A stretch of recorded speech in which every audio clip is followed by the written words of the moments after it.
اعوذ باللہ من الشیطان الرجیم بسم اللہ الرحمن الرحیم الف لام میم اللہ لا الہ الا هو الحی القیوم نزل علیک الکتاب بالحق مصدقا لما بین یدیہ وانزل التوراۃ والانجیل من قبل هدى للناس وانزل الفرقان ان الذين كفروا بآيات الله لهم عذاب شديد الله عزيز ذو انتقام ان الله لا يخفى عليه شيء في الارض ولا في السماء هو الذي يصوركم في الارحام كيف يشاء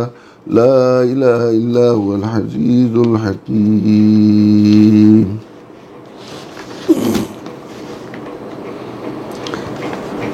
اللہ کی حمد و ثنا اور تعریف ہے کہ اللہ تعالیٰ نے اپنے فضل سے اپنے کرم سے ہمیں صاحب ایمان بنایا، اپنے آخری نبی جناب رسول اللہ صلی اللہ علیہ وسلم کا امتی بنایا، اور آپ کے واسطے سے ہمیں ایک عظیم المرتبت کلام قرآن مجید کی شکل میں ہمیں عطا فرمایا، اور اس پر اور بھی اللہ کے شکر اور اللہ کی تعریف حمد و ثنا ہے ان کس الفاظ سے بیان کریں کہ اللہ تعالیٰ نے ہمیں توفیق عطا فرمائی کہ ہم قرآن پڑھنے کے سلسلے میں اللہ تعالیٰ نے ہمیں یہ سلسلہ شروع کرنے کی توفیق عطا فرمائی کہ ہم قرآن مجید کو پڑھنے کی کوشش کریں، تعلیم و تعلم قرآن کی فضیلت حاصل کرنے والے لوگوں میں شمار ہو، اس لیے کہ بغیر اللہ کی توفیق کے ہرگز یہ ہونے والا نہیں، محض اللہ کا فضل ہے۔ اب اللہ نے یہ نعمت عظمیٰ ہمیں دی ہے تو ہم اس سے زیادہ فائدہ اٹھائیں۔ اس کے سلسلے میں گزشتہ اور پیوستہ گزارشات کی گئی تھی، دروس میں گزارشات کی گئی تھی کہ قرآن مجید سے زیادہ فائدہ اٹھانے کے لیے شاہ کلید یہ ہے، بنیادی گر یہ ہے، بنیادی اصول یہ ہے کہ ہم لوگ جتنے زیادہ عظمت کے ساتھ، احترام کے ساتھ اور شکر گزاری کے جذبے کے ساتھ، اللہ تعالیٰ کی احسان مندی کے جذبے کے ساتھ قرآن مجید کا مطالعہ کریں گے، عبدیت اور بندگی کا جذبہ رکھتے ہوئے عمل کی نیت سے، اتنا زیادہ ہم قرآن حکیم کے پڑھنے پڑھانے سے زیادہ فائدہ اٹھا سکیں گے۔ تو اس کے لیے ہمیں قرآن مجید کی اہمیت اور قرآن مجید کی قدر و منزلت سمجھنی ہوگی۔ اس سلسلے میں گزارشات کی گئی تھی کہ سب سے زیادہ ساری نعمتوں میں اللہ تعالیٰ کے کتنے اس کی شکر گزاری کے لیے اس سے زیادہ ہم اور کس چیز کی شکر گزاری کریں اللہ کی، کہ اللہ تعالیٰ نے سب سے بڑی نعمت عظمیٰ قرآن مجید کے ساتھ ہمیں وابستہ فرمایا اور ہمیں توفیق عطا فرمائی کہ ہم اس سے استفادہ کریں، اس لیے کہ ساری نعمتوں میں سب سے بڑی نعمت علم قرآن ہے۔ اس کے ساتھ ساتھ ہمیں یہ بات بھی جو ہے یاد کرنے کی کوشش کی تھی ہم لوگوں نے کہ اللہ کے نبی صلی اللہ علیہ وسلم کا سچے فرمان کا حق یہ ہے، خیرکم من تعلم القرآن وعلمہ، کہ ہمارا جو وقت قرآن مجید میں، ہم جس وقت کو ہمیں دنیا میں امتحان کے لیے بھیجا گیا ہے اور ہم سے حساب کتاب ہونا ہے میدان محشر میں، جو نعمتیں ہیں ان سب کے بارے میں سوال ہوگا۔ ہم نے تمہیں نعمتیں دی تھی، ان کا استعمال کس طرح کیا؟ جن نعمتوں کے بارے میں سوال ہوگا اس میں سب سے پہلے حدیث میں آتا ہے کہ آدمی کو قدم ہلانے کی اجازت نہیں دی جائے گی جب تک کہ 4 سوالوں کے جواب نہ دے دے۔ ان میں سے پہلا سوال ہوگا من عمرہ ما افنی، اپنی عمر کی ان گھڑیوں کے بارے میں سوال ہوگا، جس کا 1 سال پہلے ہمارے جو ہے ہم 1442 لکھ رہے تھے، اب چند دن ہوئے ہیں کہ ہم 1443 لکھنے لگے، 1 سال ہم نے گزار دیا۔ اب 1 سال ہم نے کیسے گزارا؟ 1 سال کے کتنے مہینے اور مہینوں کے کتنے دن اور دنوں کے کتنے گھنٹے، گھنٹوں کے کتنے منٹ اور کتنے منٹوں کے کتنے سیکنڈز کی گھڑی کو تقسیم کیا جاتا ہے گھڑیوں میں، تو ان ساعتوں کا حساب ہوگا ہم سے، کتنا حساب ہونا ہے ہم سے۔ تو اب اگر ہم حساب صحیح دینا چاہتے ہیں اور ہم اللہ کے سامنے ذرا اچھے خوشی سے حاضری چاہتے ہیں تو ہمیں اپنے وقت کی قدر کرنی چاہیے، اس کو زیادہ صحیح سے صحیح استعمال کرنا چاہیے۔ تو وقت کا سب سے صحیح استعمال وہ ہوگا جو اللہ تعالیٰ کی سب سے محبوب کام میں لگ جائے۔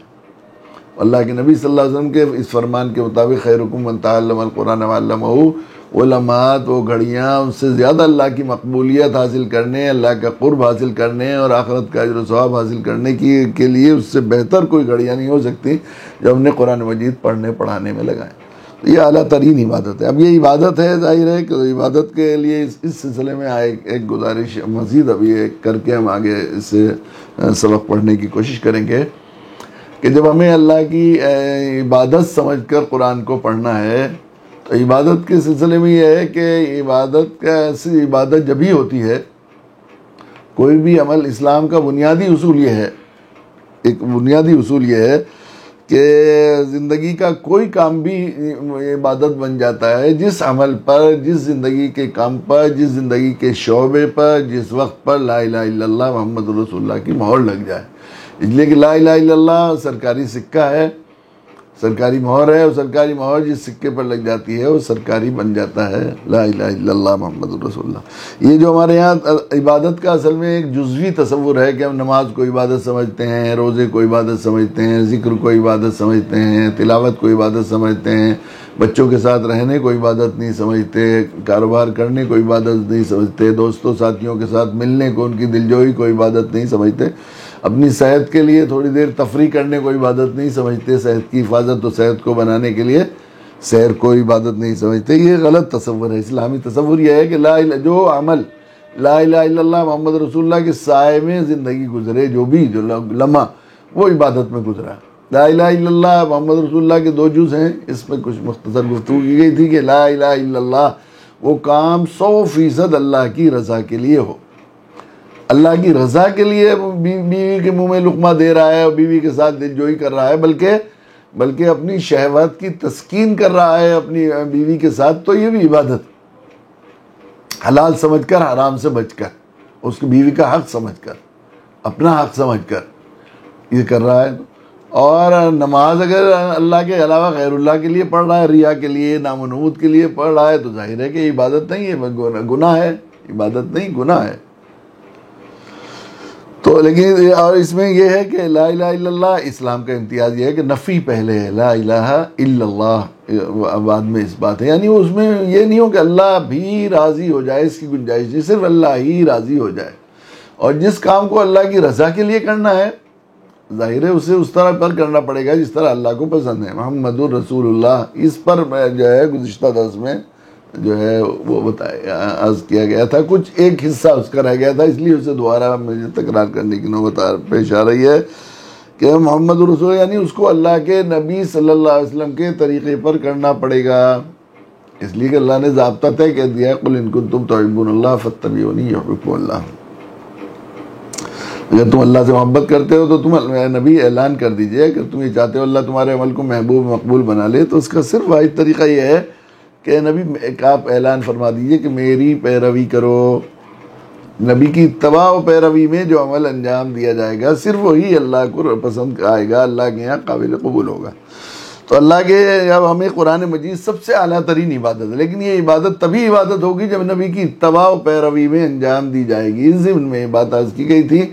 کہ نبی کی اتباع و پیروی کے لیے ہم چونکہ شاگرد ہیں، ہم معلم تو ہے نہیں، ہمیں پڑھنا ہے، تو ہمیں نبی کے مدرسے کے شاگردوں کی اتباع و پیروی کرنی پڑے گی، کیونکہ انہوں نے اپنے نبی صلی اللہ علیہ وسلم کے طریقے کو سمجھا اور عمل کر کے ایک آئیڈیل جو ہے وہ سماج جو ہے صحابہ کرام رضی اللہ تعالیٰ عنہم اجمعین کی جماعت کو قرآن نے خود ارشاد فرمایا ہے فَإِنْ آمَنُوا بِمِثْلِ مَا آمَنْتُمْ بِهِ فَقَدِ اهْتَدَوْا، تمہاری طرح یہ ایمان لائیں گے تو ہدایت یاب ہوں گے، تم ہمارے لیے معیار ہو. یہ ہے صحابہ کرام رضی اللہ تعالیٰ عنہ. صحابہ کرام رضی اللہ تعالیٰ عنہ مجمعین قرآن مجید کو اب ہمیں اللہ کی رضا کے لیے ہمیں قرآن پڑھنا ہے. اب نیا سلسلہ پھر دوبارہ سے ہم اس کی شروع کرنے جا رہے ہیں سورہ آل عمران سے. اللہ کی شکر ہے سورہ بقرہ ہم نے پڑھی تھی، اب سورہ آل عمران پڑھنے جا رہے ہیں لوگ، تو ہمیں اس کا لحاظ کرنا چاہیے اور ہمیں اس پہلو کو بہت زیادہ ذہن میں رکھتے ہوئے ہمیں اپنے اس جو ہے سفر کو درس کے شروع کرنا پڑے گا کہ ہم لوگ صحابہ کرام رضی اللہ تعالیٰ عنہ اجمعین کی اتباع میں قرآن پڑھیں. صحابہ کرام رضی اللہ تعالیٰ عنہ اجمعین کی اتباع میں قرآن پڑھنے کے لیے ہمیں یہ سمجھنا پڑے گا، صحابہ کا یہ حال ہمارے سامنے رہنا پڑے گا کہ صحابہ فرماتے ہیں ہم 10 آیتیں قرآن مجید کی پڑھتے تھے جب تک دوسری آیتیں نہیں پڑھتے تھے، جب تک کہ پہلی 10 پر عمل نہیں ہوتا تھا. اور یقیناً علم کی برکت، دیکھیے اللہ تعالیٰ کی بہت بڑی نعمت ہے، نعمت عظمیٰ ہے قرآن مجید. آدمی کی فطرت میں اور اللہ تعالیٰ نے مزاج میں یہ رکھا ہے کہ جو نعمت اس کو ملی ہے اس سے زیادہ اس کے کمال تک پہنچ جائے. اور نعمت کے کمال کو کہتے ہیں برکت، یعنی اس سے زیادہ فائدہ اٹھا پانا، اس کو برکت کہتے ہیں۔ تو جس علم پر حدیث میں آیا ہے کہ جس علم پر آدمی عمل کرتا ہے، اللہ تعالیٰ وہ علم خاص، اس کی روح، اس کی جان علم کی، وہ علم خاص جو اپنے خاص بندوں کو عطا فرماتے ہیں، اس کے دروازے اس کے لیے کھول دیتے ہیں۔ اللہ تعالیٰ نعمت علم لدنی اسے عطا فرماتے ہیں، باطن سے، اندر سے اس کے احکام اور اس کے اسرار، اس کے معارف پڑھانے شروع کر دیتے ہیں اللہ تعالیٰ، جب آدمی جو ہے عمل کر کی نیت سے پڑھتا ہے۔ تو صحابہ کرام رضی اللہ تعالیٰ عنہم اجمعین جیسے جیسے قرآن پڑھتے تھے، قرآن بنتے چلے جاتے تھے، ایک یہ تھا طبیعت میں اصل میں جو ہے وہ قرآن مجید تو فرما برداری اور اطاعت 100% ماننے، ان کا حال تھا سمینا واتانا مزاج تھا، جس سورہ بقرہ میں ہم نے کہا ہے جو ہے سمینا واتانا، بس سن لیا اور اطاعت کر لی، فرما برداری کی۔ جب عمل کی نیت سے پڑھتے تھے تو ان کی کیفیت یہ تھی کہ وہ اپنی مرضی سے قرآن کو سمجھنے کی کوشش نہیں کرتے تھے، بلکہ اللہ تعالیٰ کی مرضی سمجھنے کی کوشش کرتے تھے۔ اصل میں دیکھیے یہ ایک نکتہ ذرا سمجھ لینا چاہیے، اللہ کے نبی صلی اللہ علیہ وسلم کا ارشاد ہے من یرید اللہ بہ خیرا یفقہہ فی الدین، اللہ تعالیٰ جس کے ساتھ فضل کا معاملہ فرماتے ہیں، خیر کا معاملہ فرماتے ہیں، اس کو دین کی سمجھ عطا فرمائے۔ دین کی سمجھ کا مطلب یہ ہے دین کا علم اور دین کو پڑھنا یہ الگ چیز ہے، لیکن دین کی سمجھ، تفقہ فی الدین جس کو کہتے ہیں، وہ یہ ہے کہ میں جس جگہ پر ہوں، میں اس لیے قرآن پڑھ رہا ہوں کہ میں جس جگہ ہوں، جس وقت ہوں، جس حال میں ہوں، مجھے کیا کرنا چاہیے کہ میرے اللہ راضی ہو جائیں، میرے اللہ کی کیا مرضی ہے کہ میں اسے مانوں۔ یہ نہیں کہ میری، اب ہوتا یہ ہے کہ بہت سے لوگ جو ہے علم حاصل کرتے ہیں اور شیطان کی تلویز کی وجہ سے اور نفس کے سے مغلوب ہو جانے کی وجہ سے بعض شیطان انسان کو گمراہ کرنے کی کوشش کرتا ہے، اور نفس بھی اس کا ساتھ دیتا ہے کہ آدمی علم حاصل کر رہا ہے، قرآن پڑھ رہا ہے، لیکن قرآن پڑھنے کا مقصد یہ ہوتا ہے کہ اس نے ایک زاویہ اور ایک خاکہ، اپنی نفس، اپنی خواہش، اپنے چاہت، اپنے مفاد اور اپنی جو اس وقت کے جو ہے دل کا تقاضا، من کا تقاضا ہے، نفس کا تقاضا ہے، اس کو سوچ کر ایک خاکہ بنا لیا ہے، اور اس کے لیے دلیل کے طور پر، اس کو جواز کے لیے پھر وہ قرآن و حدیث تلاش کر رہا ہے کہ کہیں میرے مطلب کی چیز مل جائے اپنی مرضی کے مطابق۔ اس کے بارے میں قرآن نے کہا ارأیت من اتخذ الہہ ہواہ واضلہ اللہ علی علم، کیا تم نے اسے دیکھا جس نے اپنی ہوا کو، اپنی خواہش کو، اپنی چاہت کو خدا بنا لیا، اس کے علم نے اسے گمراہ کر دیا، اس علم پر اسے گمراہ کر دیا گیا، علم سے وہ حاصل کرنے کی کوشش کرتا ہے۔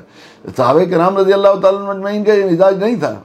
بنی اسرائیل کی کجی ہم مسلسل دیکھتے آئے ہیں سورہ بقرہ کے پڑھنے کے دوران میں، کہ ان کا مزاج یہ تھا کہ وہ جو چیزیں تھیں ان کو ماننا مقصد نہیں تھا، بلکہ ان کی طبیعت میں کجی تھی، اور وہ اس میں سے نکالتے تھے کچھ اپنی مرضی کے مطابق، اپنی چاہت کی چیزیں، بس اپنے مطلب کی چیزوں پر عمل کر لیتے، جو مطلب کی نہیں ہوتی تھی ان کو ہٹا دیتے تھے، یا اپنی مطلب کے مطابق ان کے یعرفون الکلمہ مواضعہ۔ لیکن صحابہ کرام رضی اللہ تعالیٰ اجمعین کا مزاج یہ تھا کہ وہ سوالات کرتے ہی بہت کم تھے، وہ سوالات کرتے تھے 100% عمل کی نیت سے، جو سوالات کیے بھی ہیں وہ بھی عملی سوالات کیے ہیں، کوئی فضول کی چیزوں میں نہیں ہو کرتے تھے۔ یہاں سورہ آل عمران میں خاص طور پر اس کا ابتدائی آیتوں میں یہ خاص اس کا ذکر کیا ہے کہ عمل کرنے والے اور صحیح نیت سے قرآن پڑھنے والوں کا مزاج کیا ہے، اور جن کو اللہ تعالیٰ نے علم راسخ عطا فرمایا ہے ان کی کیفیت کیا ہوتی ہے، اور راسخون فی العلم جو ہے آگے قرآن مجید کی آیتوں میں ذکر کیا گیا۔ اب یہ قرآن مجید دیکھیے سورہ جو ہے شروع میں سورہ فاتحہ ہم نے پڑھی ہے، جس میں اللہ تعالیٰ نے جو ہے اہدنا الصراط المستقیم جس کا عنوان ہے، اللہ ہمیں وہ راستہ دکھا دیجئے، سیدھا راستہ جو جنت کی طرف جانے والا ہے، ان لوگوں کی کا راستہ ہے جن پر چل کر انہوں نے انعام حاصل کیے، یعنی اپنے نبی جناب رسول اللہ صلی اللہ علیہ وسلم، آپ کی اتباع پیروی کرنے والے نبیین، صدیقین، شہداء اور صالحین کا راستہ وہ ہمیں دکھا دیجئے۔ پھر سورہ بقرہ آئی ہے، اس میں جو ہے یہ بتائیے وہ راستہ کون سا ہے، وہ ہے تقوی کا راستہ۔ اس لیے کہ یہ بھی ہم نے سبق پڑھا کہ جا بجا قرآن مجید میں ذکر کیا ہے کہ کسی بھی نصاب کو اللہ تعالیٰ نے یہ کرم ہے، یہ بات پہلے بھی اسباق میں دہرائی جاتی رہی کہ قرآن پڑھنے والے خصوصاً قرآنی اداروں، قرآنی مدارس کے لیے یہ بہت بڑا اعزاز ہے کہ دنیا میں جتنے انسٹیٹیوٹ ہیں اور جتنے ادارے چلائے جا رہے ہیں، بڑے بڑے ریسرچ انسٹیٹیوٹ ہیں، بڑی بڑی یونیورسٹیز ہیں، ان میں جو ہے بندوں کو بنایا ہوا نصاب پڑھایا جا رہا ہے، لیکن یہ مدارس قرآنیہ جو ہیں ان کا نصاب اللہ تعالیٰ نے خود طے کیا. اللہ تعالیٰ نے، اللہ کی رحمت کے قربان کے اسے اس دنیا ہی کو اللہ تعالیٰ نے مدرسہ بنا دیا ہے، اور اس کا نصاب خود متعین کر کے قرآن مجید کی شکل میں جو ہے اللہ تعالیٰ نے کتاب، مکمل کتاب، الکتاب کی شکل میں ہمیں عطا فرمایا ہے. تو نصاب بنایا جاتا ہے تو کوئی کوالیفیکیشن پیدا کرنا، کوئی صلاحیت پیدا کرنا ہے کہ جو ہے وہ مقصود ہوتا ہے. بھائی جو بھی ہے تو جنت میں جانے کی صلاحیت، جنت میں جانے کا سرٹیفکیٹ جو اللہ نے طے کیا ہے وہ تقویٰ ہے کہ آدمی کو جو ہے، اس لیے شروع میں فرمایا الف لام میم ذالک الکتاب لا ریب فیہ ھدی للمتقین، جو متقی بن کر جنت کے حقدار بننا چاہیں ان کے لیے یہ کتاب بھیجی گئی ہے. اور وہ بھی ابتدائی میں تقوی کے لیے سب سے پہلی ضرورت تھی الذین یؤمنون بالغیب ویقیمون الصلاۃ ومما رزقناہم ينفقون، جانی مالی اللہ پر ایمان لاتے ہیں، اللہ پر ایمان لاتے ہیں، غیب پر ایمان لاتے ہیں، غیب پر ایمان لاتے ہیں تو اللہ اور اللہ کی بتائی ہوئی ساری چیزوں پر ایمان لاتے ہیں جو اللہ نے بتایا، برزخ، آخرت، اس پر میعاد پر بھی ایمان، اس میں یؤمنون بالغیب میں شامل ہے. اللہ پر ایمان لائے تو اللہ کے تمام چیزوں پر ایمان لائے، جو دکھ نہیں رہے اللہ کی ذات عالی جو ہماری نگاہ اور اس ادراک سے پرے ہے، اس کے ساتھ ہمارے تصور سے بھی پرے ہے، اس پر ایمان لائے. اور اس پر لائے، اس نے جو بھیجا وہ بھی سب، اس پر جو نازل کیا اور اس نے جو بتایا آخرت کے بارے میں، برزخ کے بارے میں، ان سب پر ہمیں ایمان لائے. اللہ تعالیٰ نے یہ بنا ہے، تمام چیزوں پر ایمان لائے، یؤمنون بالغیب. اور پھر جو اللہ پر ایمان لائے تو اللہ پر ایمان لائے، اللہ کے بتائے ہوئے وعدوں پر ایمان لائے، اللہ کی بتائی ہوئی وعیدوں پر ایمان لائے. تو وہاں وعدوں کو حاصل کرنے اور وعیدوں سے بچنے کے لیے جانی مالی عبادتیں، نماز اور روزہ وغیرہ کی. مما رزقناہم ينفقون والذین یؤمنون بما انزل الیک وما انزل من قبلک وبالآخرۃ هم یوقنون. یہ ابتدا میں تقوی کی جو ہے. اب یہ جو ہے اللہ تعالیٰ نے یہ جو کتاب نازل کی ہے قرآن مجید، اگر ہم یہ چاہتے ہیں کہ ہم اس کی جو ہے معلوم ہوا کہ یہ ہر کتاب کا ایک عنوان ہوتا ہے، ایک موضوع ہوتا ہے. کس کتاب کی کوئی نصاب طے کیا جاتا ہے تو نصاب کا ایک موضوع ہوتا ہے کہ نصاب سے کیا چاہا جا رہا ہے، کس طرح کے. میڈیکل کالج کا نصاب بنایا گیا تو کس لیے بنایا گیا؟ سب جانتے ہیں کہ اچھے ڈاکٹرز، اچھے طبیب تیار کرنے ہیں. انجینئرنگ کالج کا نصاب بنایا جاتا ہے تو اس لیے بنایا جاتا ہے کہ اچھے انجینئرز تیار کرنے ہیں. اور جو ہے اگر ایجوکیشن کالج کا نصاب بنایا جاتا ہے تو اچھے استاد طے کرنے ہیں. مینجمنٹ کا نصاب بنایا جاتا ہے تو اچھے منتظمین تیار کرنے ہیں، یہ مقصود ہوتا ہے. تو اللہ تعالیٰ نے جو نصاب بنایا ہے وہ نصاب کا عنوان رکھا ہے کتاب ہدایت و کتاب دعوت. اور اس کے لیے جو آئیڈیل اور مثالی اسٹوڈنٹ اور مثالی لوگوں کو قرآن مجید نے پیش کیا ہے، جن کو اولئک الذین ھدیناھم واجتبیٰ، یہ کتاب ہدایت ہے. اور ہدایت جن لوگوں نے پائی، جن کو اللہ تعالیٰ نے اس ہدایت کے کام کے لیے منتخب کیا، ان پر فضل فرمایا، تو وہ ہیں انبیاء علیہ السلام، وہ ہیں رسولوں والے کام. تو رسولوں کے نائب اور نبیوں کے نائب اور نبیوں کی راہ پر چلنے والے لوگ تیار کرنا مقصود ہے، یعنی کتاب ہدایت اور کتاب دعوت.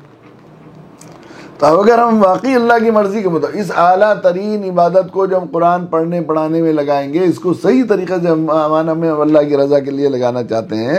اللہ کی رضا کے مقصد میں لگانا چاہتے ہیں کہ اللہ سب سے راضی ہو جائے، اللہ کی پسند، اللہ کی مرضی کے مطابق ہم قرآن پڑھنے والے بن جائیں، تو صحابہ کرام رضی اللہ تعالیٰ عنہ اجمعین کا جو مزاج تھا وہی تھا کہ انبیاء علیہ السلام کے متبع و پیرو بننے کے لیے، رسول اللہ کے پیرو، نبی کے پیرو، لوگوں کو باخبر کرنے والا داعی اللہ بننے کے لیے ہم لوگ کتاب دعوت اور کتاب ہدایت سمجھ کر قرآن مجید کو پڑھیں گے. اللہ تعالیٰ ہمیں توفیق دے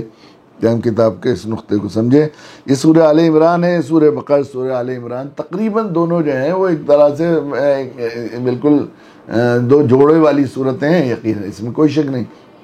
اس کے مضامین بھی ایک سے ہیں اور بہت سی مماثلت ہیں اس میں. تھوڑی بہت چیزیں ہیں، لیکن سورہ بقرہ میں کے سلسلے میں چونکہ دیکھیے جو قریب وہاں جو قومیں مذاہب کے جاننے والے اور ماننے والے لوگ اس زمانے میں اللہ کے نبی صلی اللہ علیہ وسلم تشریف لائے تھے، اس وقت جو دنیا میں جو قومیں تھیں اور مختلف مذاہب کے ماننے والے تھے، علمی اعتبار سے اور اپنی دلائل کے اعتبار سے جو قومیں سب سے زیادہ مضبوط سمجھی جاتی تھی وہ یہود و نصارہ سمجھی جاتی تھی، جن کے